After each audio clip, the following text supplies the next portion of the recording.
What's going on, everybody? Welcome to Brutal Planet Comics. I'm your host, Trey the Brute Daniels, here with some more news. Hope you all had a nice weekend.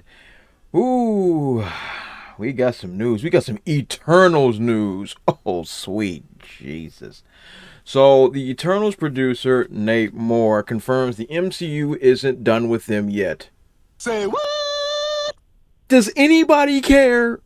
Like, at all? I mean, I personally didn't even like the first movie. I thought it was contrived and didn't make a whole lot of sense. I thought it was just a complete waste of time. But I'm pretty sure it has its fans.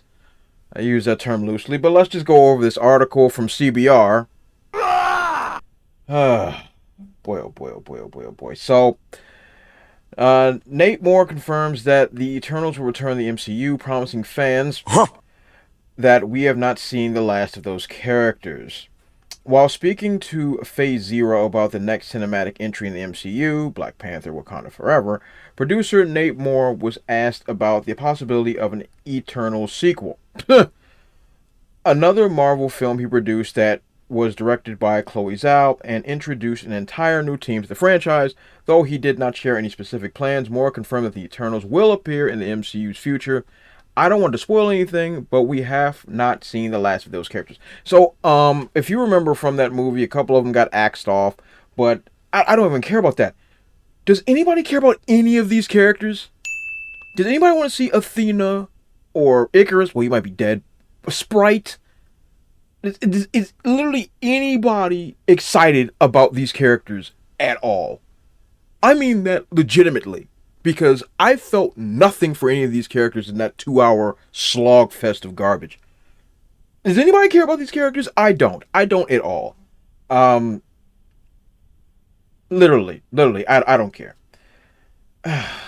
Whatever. Eternals released in November 2021 as part of the MCU's Phase 4, bringing in an all-star cast that included a whole bunch of people, yada yada yada.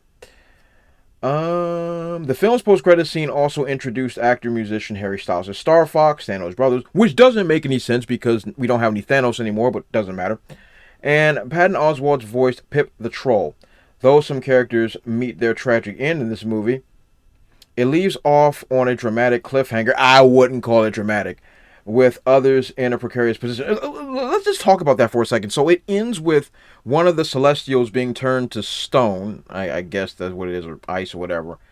No one references in any other Phase 4 film or TV show. I think like in She-Hulk there was like a tabloid mention of like, hey, why is there a stone man in the ocean? I mean, literally that should be breaking news on all those other shows and movies. If you want to connect this thing and make this movie feel relevant, that's what they should have did with it. Yeah, that makes sense. I digress. That joint didn't make no sense because it didn't affect the universe whatsoever. That's dumb to have such a monumental event happen and then nobody care about it. Also, this the Celestial dang it, the lead Celestial comes back and snatches up the remaining Eternal. It's kind of lame, and it's not even a cliffhanger. No one cares about what happens to these characters at all. Literally, nobody was invested. Nobody cared about who died and whatever. So I think they're missing the mark on this. I haven't heard anything about anybody being excited about the return of the Eternals ever. Period. Dot dot. Wait, no dot dot. Just period. Exclamation point. All right. When Marvel Studios announced its Phase 5 slate and plans for Phase 6 at San Diego Comic-Con 2022, an Eternal sequel was not mentioned or listed among the upcoming projects. Of course, only 3 films, Fantastic Four, Avengers, Kang Dynasty, and Avengers Secret Wars, were revealed for Phase 6, leaving room open for unannounced projects. One of these appears to be Deadpool 3, who stars Ryan Reynolds, shared a release date of September 6, 2024, for the movie following SDCC and Disney D23 Expo, along with the news that actor Hugh Jackman, praise the Lord, will reprise his role as Wolverine in the film.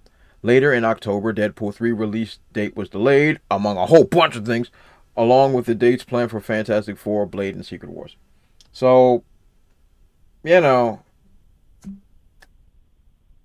if you're not even going to mention it at D23, why are we playing these games? Why are we playing these games like the Eternals really mattered? That was a film of no consequence that no one really cared about. Now I know that there was some fans of it, and I think the Rotten Tomatoes audience score was higher than the critic score, which is always, I mean, if people enjoyed it, hey, good on them. But for me, this joint did not move the needle for me whatsoever.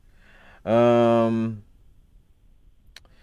yeah, that's pretty much it. So tell me, are you excited? is, is anybody excited for the the Eternals returning, or does anybody care at all? Let me know in the comment section below, because I could give a solitary toss about any of this. So yeah, let me know, and like, comment, subscribe. When you subscribe, don't forget to hit the little bell alert and share the video. As usual, you all have been awesome, and I'll catch you all next time. Also, if you want to support my channel, check out spinwiz.com or download the Spinwiz app and check out my comic series Treble. It was written with a lot of love, and it was definitely my favorite comic series to write. I've also written it in English and in Spanish, so whatever floats your boat, I got it for you. Thanks again, and check it out.